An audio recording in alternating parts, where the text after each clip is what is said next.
warahmatullahi wabarakatuh. Salam. Alhamdulillahirabbil alamin wassalatu wassalamu ala asyrafil anbiya'i wal mursalin wa ala alihi wa sahbihi ajmain. Amma ba'du.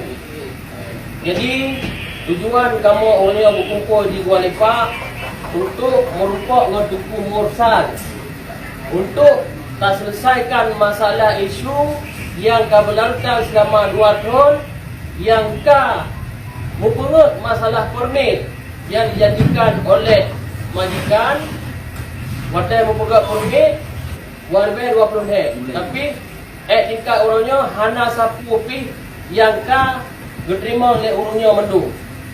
Orangnya tampil ke hadapan mangsa-mangsanya untuk menuntut keadilan. Jadi gelake tanggung jawab. Boh dari segi pulang pasport, boh dari segi pulang peng balik. Cuma orangnya kamu akan mesyuarah dengan Tuku Mursal sendiri.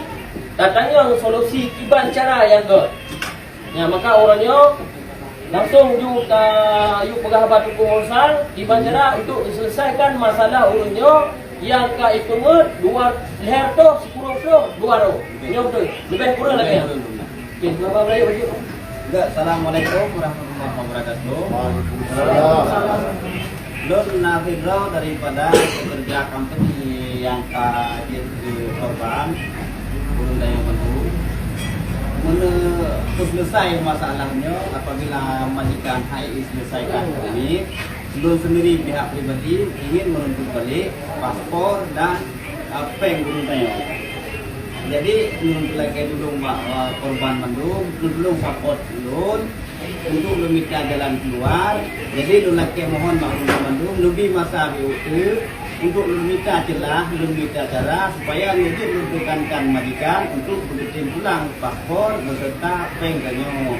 Walaupun demikian, cara-cara tersebut mungkin akan dajak dengan cara undang-undang. Kita lagi dulu tanyo, abang-abang tanyo dari pihak ulam, dari pihak lain-lain untuk supaya dia sudah tahu.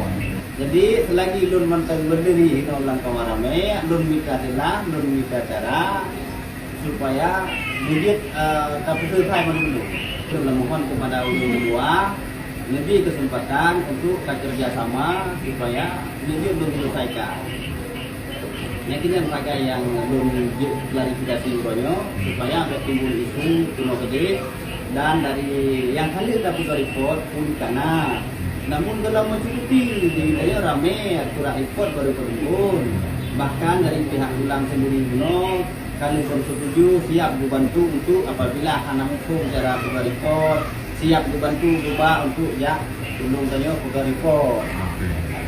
Karena surat reportnya penting bagi loan untuk menjalankan company.